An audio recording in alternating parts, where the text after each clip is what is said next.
Vamos começar a nossa aula de ação penal. Vamos dividir ela em duas partes, tá? Nós vamos ter a ação penal parte 1 e a parte 2, né? A nossa aula de direito processual penal. E, bom, vamos começar, né, da parte introdutória hoje. Vamos falar sobre, né, alguns aspectos mais introdutórios e depois nós vamos evoluindo, né, conforme o conteúdo vai passando. Meu nome é Gabriel, para quem não me conhece, eu sou advogado. Hoje eu me encontro em preparação, né, para concurso público de promotor e de juiz de direito, tá? Então eu venho criando aulas a partir dos meus resumos que eu faço, né, a partir da leitura de doutrina. Então eu leio a doutrina, elaboro o resumo e trago a aula aqui para vocês, tá? Então se você gostar, convido você, né, primeiro a assistir até o final. Se você gostar do vídeo, deixa o like, me ajuda aí, porque muita gente está vendo as aulas e não deixa nenhum like, pô, é de graça. Clica ali no botão, me ajuda, assim o algoritmo do YouTube entende que o vídeo é legal, que a aula é boa e recomenda para mais estudantes, assim como você. Então, se você curtiu o conteúdo, deixa o like e se inscreve no canal também, aproveita para me dar aquela força. Assim, você vai estar acompanhando tudo que eu venho postando por aqui, tá? Esclarecendo, né, antes da gente começar a nossa aula, que elas não seguem uma ordem cronológica certa. Então, eu vou seguir o meu cronograma de estudos e vou criar as aulas a partir do meu cronograma. Então, se hoje eu faço um resumo de ação penal, a aula vai ser de ação penal. Amanhã eu posso estudar outro assunto que não tem nada a ver, por exemplo, de direito administrativo. E aí a aula vai ser de direito administrativo. Então, só para vocês entenderem como vai funcionar a dinâmica aqui do canal. Mas, ao longo da minha preparação, penso eu que os conteúdos eles vão acabar ficando completos, ok? Então, sem pressa, né? Não adianta a gente ter pressa, até porque o concurso público ele não é um sprint, ele é uma maratona. Então, vamos começar a nossa aula, já enrolei demais. Vamos falar de ação penal, eu vou diminuir bastante minha tela aqui. Vou ficar bem pequenininho para não atrapalhar o texto de vocês aí, tá bom? Vou abrir meu Word, modo leitura, e vamos começar falando de ação penal aqui. Primeiro, deixa eu posicionar meu retorno para ver se está tudo certo com a nossa imagem aqui. Beleza, pessoal, não vou ficar editando vídeo não, tá? Só para a gente passar rapidinho. Vamos lá então, agora tá tudo certo. Vamos começar falando do conceito da natureza jurídica e do fundamento constitucional da ação penal. Primeiro, eu trouxe aqui para vocês uma definição do Guilherme Nucci, tá? Que é um doutrinador muito conhecido aí no mundo do direito. E ele fala que a ação penal ela é o direito do estado de acusação, no caso vai ser representado pelo Ministério Público, né? Ou do ofendido de ingressar em juízo solicitando a prestação jurisdicional representada pela aplicação das normas do direito penal ao caso concreto. Olha que definição bacana de ação penal. Então ela é o direito do estado de acusação ou do ofendido de ingressar em juízo solicitando a prestação jurisdicional representada pela aplicação das normas de direito penal no caso concreto. Ela tem uma natureza jurídica de um direito público, subjetivo, abstrato, autônomo e instrumental. O direito ele é público porque ela é exercida contra o Estado. Ele é subjetivo porque o seu titular é sempre determinado, né? O titular da ação penal ele sempre vai ser o Ministério Público ou a vítima. Ele é abstrato porque independe do resultado do processo penal, uma vez que mesmo sendo julgado improcedente, o direito da ação penal foi exercido, já foi ingressado com a ação penal. É um direito autônomo, né? Ela possui uma natureza jurídica autônoma, porque preexistindo, né? Ela preexiste ao direito de punir. Ela não necessita de uma punição. Eu posso ingressar com uma ação penal sem que exista uma punição, né? E ela é instrumental, pois é o meio de se exercer o direito de punir. Embora não precise existir o direito de punir, é o meio pelo qual eu irei exercer esse direito de punir, caso ele exista. Olha só que definição bacana, né? Então, de acordo com o artigo 5º, inciso 35 da Constituição Federal, a ação penal ela tem o seu fundamento constitucional como um direito fundamental do cidadão, tá? E aqui vamos falar das espécies de ação penal, são bastantes espécies, tá? Estão lá no artigo 100 do Código Penal e no artigo 24 caput do Código de Processo Penal, tá? A espécie de ação penal é definida justamente a partir do critério da titularidade do exercício da ação penal, ok? Em regra, ela é pública. A ação penal, ela via de regra vai ser pública, cujo titular dela é o Ministério Público. A exceção, no caso, é a ação penal privada, né, tendo o ofendido ou seu representante como titular. E além disso, né, nós vamos entrando, né, nas ações penais públicas, nós vamos ter dois tipos, na verdade três, né? Temos a incondicionada e a condicionada. E ainda existe uma terceira espécie, que é a subsidiária da pública, que daí eu vou te explicar mais para frente. A ação penal pública incondicionada, ela independe de qualquer autorização do ofendido para que o Ministério Público exerça o seu direito de ação penal, tá? Já condicionada, ela deve estar expressa na lei, olha só os detalhes, e exige a prévia autorização, seja do ofendido, né, ou seja através de requisição do Ministro da Justiça. Então a gente pode concluir aqui, né, que quando não tiver mencionado na lei sobre a espécie da ação penal, ela vai ser pública incondicionada. Isso é uma regra, ok? Se não tiver na lei, você pode ter certeza que ela vai ser pública incondicionada. O titular da ação penal vai ser o Ministério Público. Para as ações penais privadas, né, o tipo penal ele deve conter expressa descrição no seu corpo. E vai estar desse jeito na lei, ok? Somente se procede mediante queixa. Na mesma esteira aí das públicas condicionadas, somente se procede mediante representação ou somente se procede mediante requisição do Ministro da Justiça. É assim que vai estar quando você for procurar na legislação para saber qual é a espécie da ação penal que vai ser adotada em determinado tipo de crime, ok? Os casos especiais. Existem, né, algumas situações especiais aí que elas são ligadas a posicionamento simulado do STF, né, definições de leis especiais. Então a gente vai analisar caso a caso aqui, a gente vai passar com um pouco de detalhe, porque são algumas situações, né, bem peculiares, ok? Temos aqui, primeiro, vamos começar, né, com calma, pela súmula 714 do STF, que fala sobre a ação penal nos crimes contra a honra do funcionário público praticado no exercício das suas funções. Quando o agente ele ofende, né, a honra do funcionário público que está ali trabalhando, que está exercendo ali sua função. E a súmula 714, ela diz que existe uma legitimidade concorrente entre o funcionário público quanto o Ministério Público. Primeiro, vamos fazer um paralelo aqui. A gente sabe que para crimes contra a honra, a ação penal, a espécie de ação penal é a privada, ok? Aqui, crime contra a honra contra funcionário público no exercício de sua função, a legitimidade é concorrente. Ela pode ser ação penal privada ou pode ser ação penal pública condicionada à representação, né, do próprio funcionário público. E aí quem vai ser o titular é o Ministério Público e não o funcionário, ok? Entende ainda o STF que se o funcionário público, né, optar por representar junto ao Ministério Público, a sua possibilidade de oferecimento de ação penal privada, ou seja, de oferecer uma queixa-crime, ela vai estar preclusa. Então, por exemplo, ele vai ter duas opções. Ou ele entra com a queixa-crime, ou ele representa junto ao Ministério Público. Ele não pode fazer as duas coisas. Ou ele faz uma, ou ele faz a outra.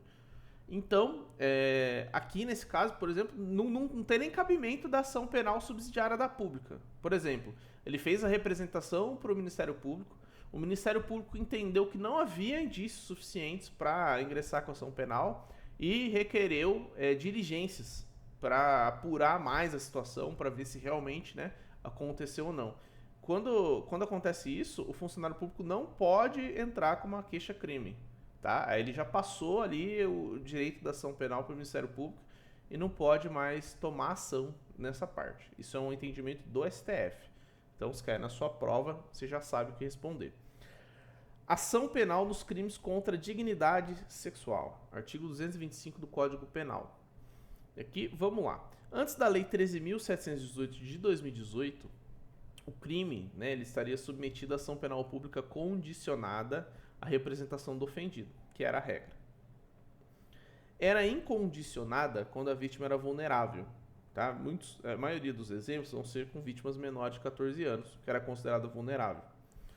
Uma vez que era condicionada a representação, caso o Ministério Público optasse por solicitar diligência em inquérito policial, a vítima deveria prestar atenção no prazo decadencial da representação, né? Ou seja, caso ultrapassados os 6 meses, né, no caso, o ofensor ele seria beneficiado pela extinção da punibilidade, porque decorreu o prazo de 6 meses para representar. Isso era uma situação complicada, né, antes dessa lei 13.718. Então, depois que essa lei entrou em vigor, os crimes contra a dignidade sexual passaram a ser de ação penal pública incondicionada. Olha só que interessante. E aí o STF entende que caso, né,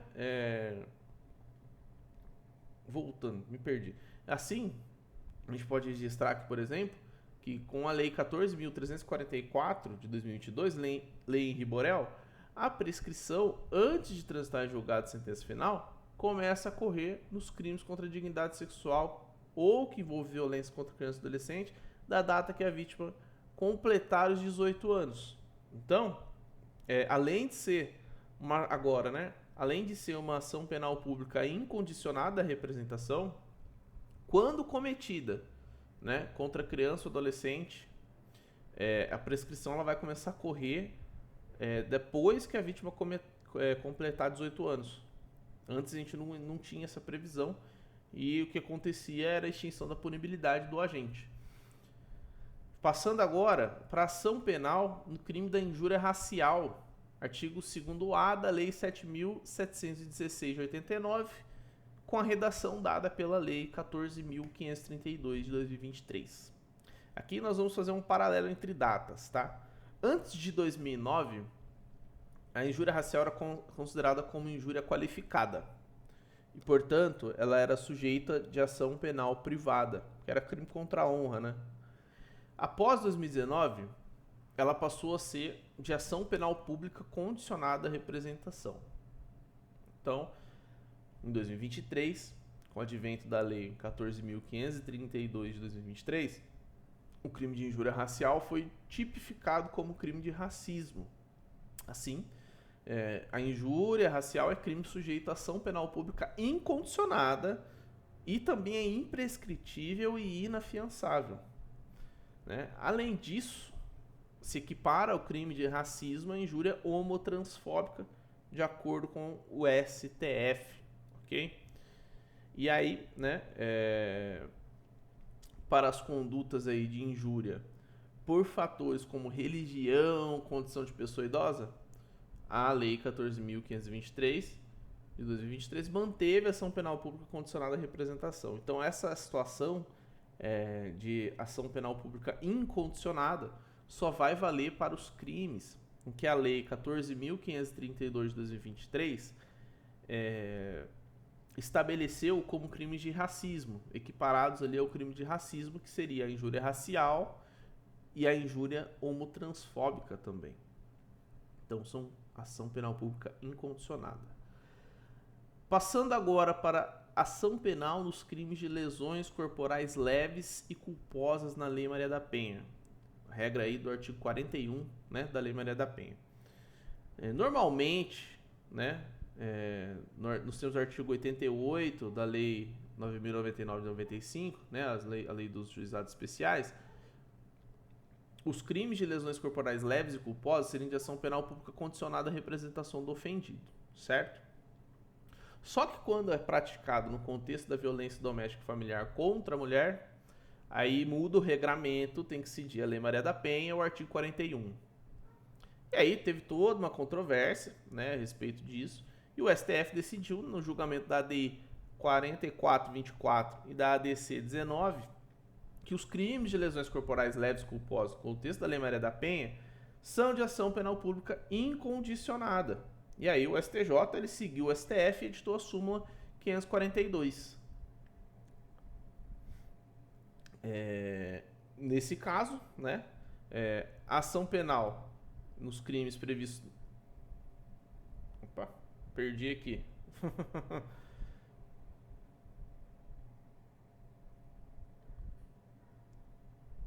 Ah, tá. Ficamos só isso, vou ter que editar.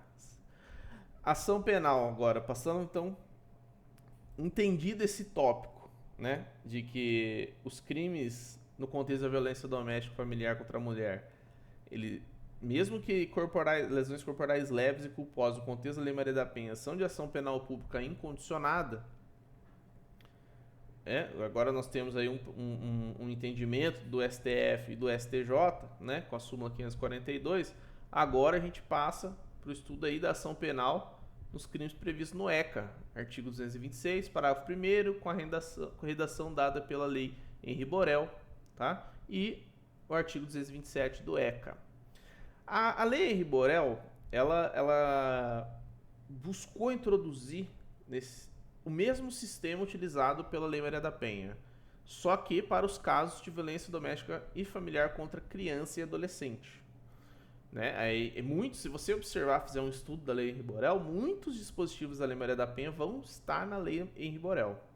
E aí, embora ela não reproduza no seu texto, né, a Lei Henri Borel não tenha incluído no seu texto, ela incluiu uma redação no ECA, que foi o artigo 226, parágrafo 1º, e ele exclui a aplicação da Lei 9.099 de 95 dos crimes previstos no ECA.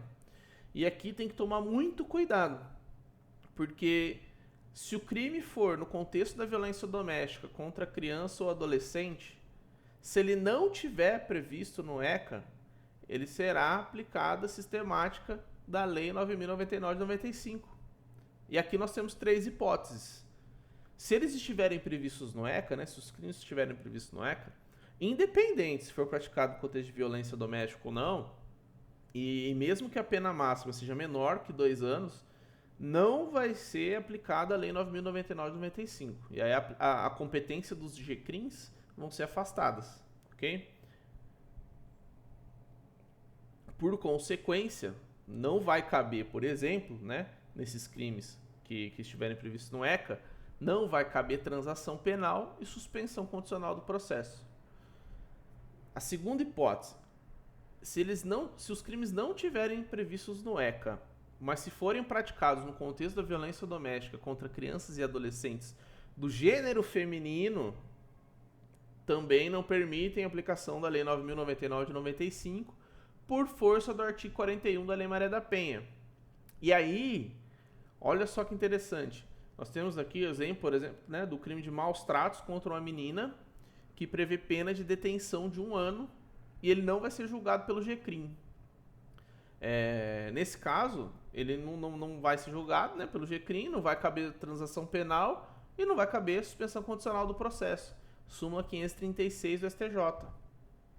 Aí fica uma pergunta, não tem aqui no material, mas fica uma pergunta sobre uma jurisprudência que eu li hoje, inclusive, né, um informativo que eu li hoje. Caso de maus tratos contra uma menina, por exemplo. Ele vai ser julgado em qual vara? Na vara da infância e juventude ou na vara de violência doméstica? Na vara, né, especializada em violência doméstica contra a mulher. E aí nós temos, né, divergências no STJ. A 5ª turma diz que será na infância e juventude, enquanto a 6ª fala que vai ser na vara da violência doméstica contra a mulher. Então, são umas situações práticas aí que a gente tem que saber, né, o que está acontecendo. E, entrando aqui na terceira hipótese, pela lógica sistemática, se esse crime for praticado contra uma criança ou adolescente do gênero masculino, ele vai ser aplicado a Lei 9.099, né? Obviamente, estou falando aqui do crime que não está previsto no ECA. Se for previsto no ECA, exclui a competência ali do 9.099/95. Se não tiver previsto no ECA e for praticado contra adolescente do gênero masculino, criança, né, ou adolescente, será aplicada a sistemática da Lei 9.099, sendo cabíveis os institutos da transação penal da suspensão condicional do processo. Então, no mesmo crime do exemplo anterior, crime de maus tratos contra um menino prevê detenção de 1 ano, ele vai ser julgado no GCRIM com a sistemática da Lei 9.099/95, cabendo transação penal e cabendo suspensão condicional do processo. Então, são detalhes que a gente tem que ficar de olho, né?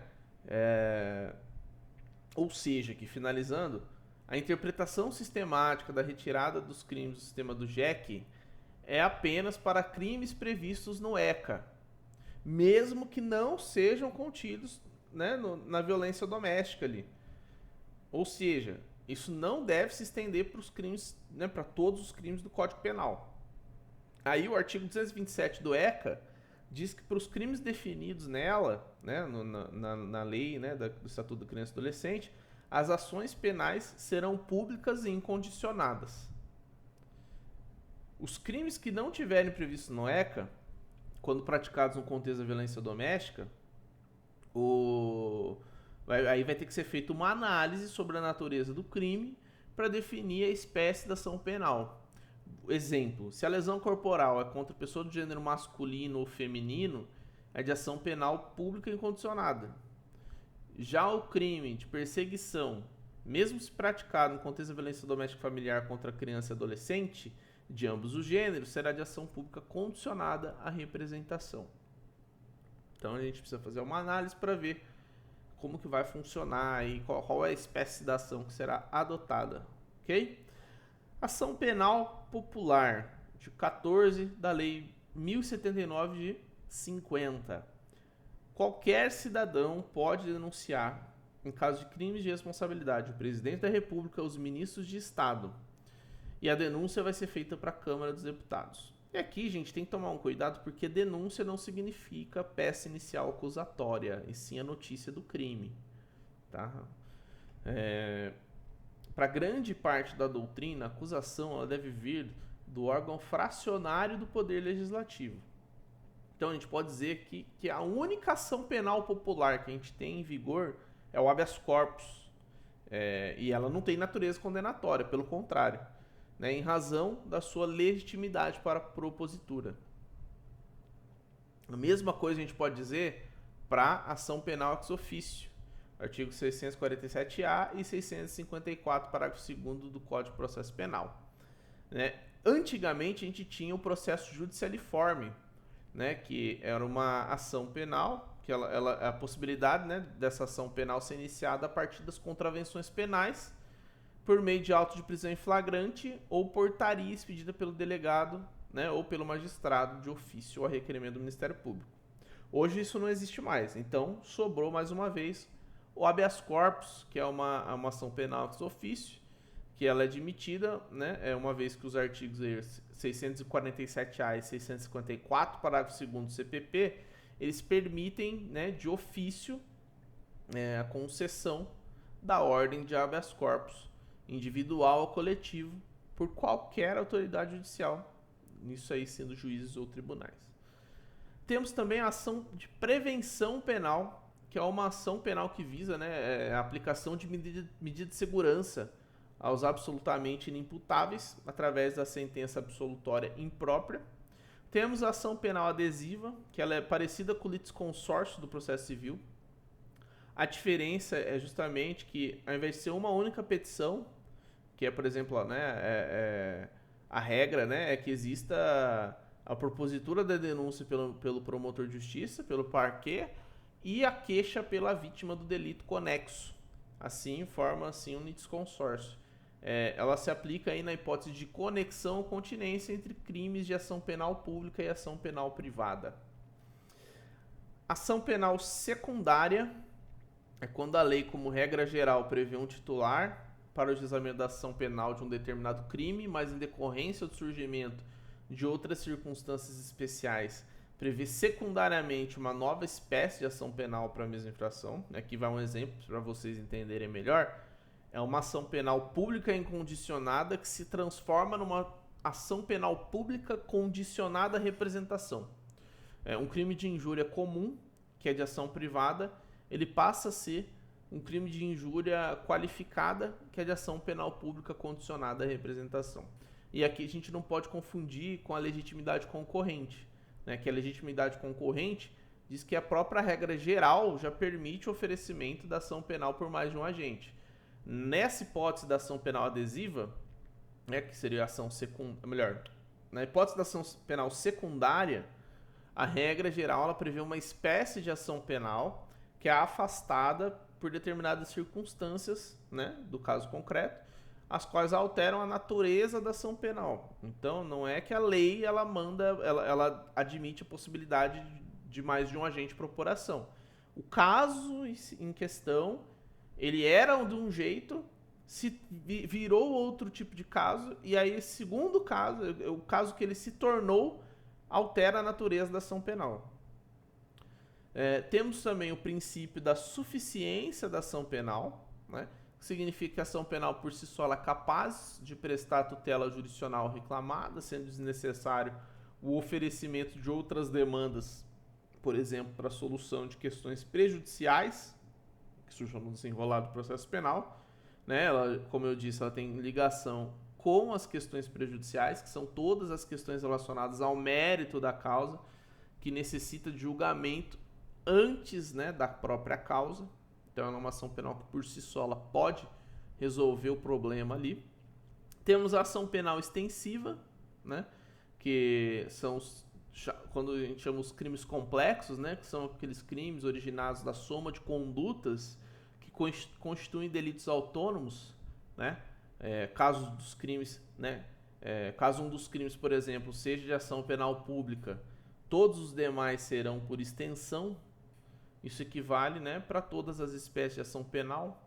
Temos a ação penal de segundo grau, que é conhecida como ação originária, aquela que é oferecida diretamente nos tribunais, e aqui a gente tem, por exemplo, a ação, né, que é a competência por prerrogativa de função, e temos as ações de impugnação, que são a revisão criminal, habeas corpus e mandado de segurança. Temos a ação penal nos crimes de estelionato, né, que em regra, após o pacote anticrime, se tornou uma ação penal pública condicionada à representação, né? E aqui temos as hipóteses que ela será pública incondicionada, que é quando, né, a vítima for administração pública direta ou indireta, a vítima for criança ou adolescente, a vítima for pessoa com deficiência mental ou se a vítima for maior de 70 anos de idade ou incapaz. Aí o nosso ordenamento jurídico previu que essas situações elas são tão graves que a ação vai ser pública e incondicionada. Não precisa de representação. Temos também a ação penal nos crimes de perseguição, né, os crimes de stalking. Elas devem ser públicas condicionadas à representação, ainda que em contexto de violência doméstica familiar contra a mulher, de acordo com o enunciado número 10 do CAUCRIM do Ministério Público de São Paulo. Temos também, né, por fim aqui, a ação penal nos crimes de ameaça contidos contra a mulher por razões da condição do sexo feminino.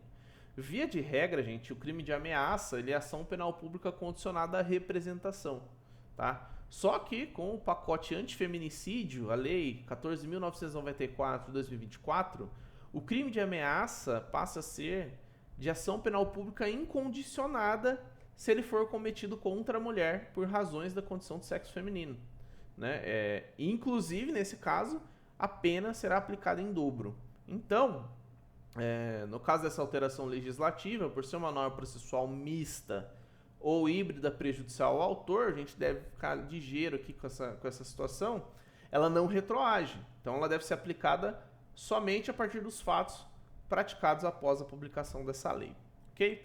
E agora chegamos ao fim aí da nossa aula de ação penal, né? A parte 1 da nossa aula, nós vamos dividir. Eu acredito que serão 2 partes, mas pode ter mais partes por aí.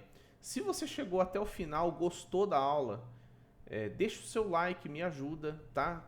Cogita aí se inscrever no canal, te faço esse convite. Tem alguma sugestão? Ah, tá chato, fala mal, tá travando muito? Deixa aí nos comentários. O fone não passa ar de profissionalismo, não passa a seriedade necessária. Deixa aí nos comentários, a gente vai estar lendo, tá? Lembrando que o vídeo ele é bruto, não tem edição, né? Não vou ficar editando vídeo. Se eu errar no meio aí eu volto, corrijo, faço de novo. Isso aqui é um conteúdo que eu trago para ajudar vocês e, acima de tudo, também me ajudar. Faz parte da minha preparação.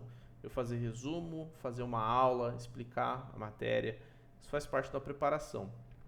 Então, fico por aqui. Até o próximo vídeo, até a próxima aula. Bons estudos. Até mais.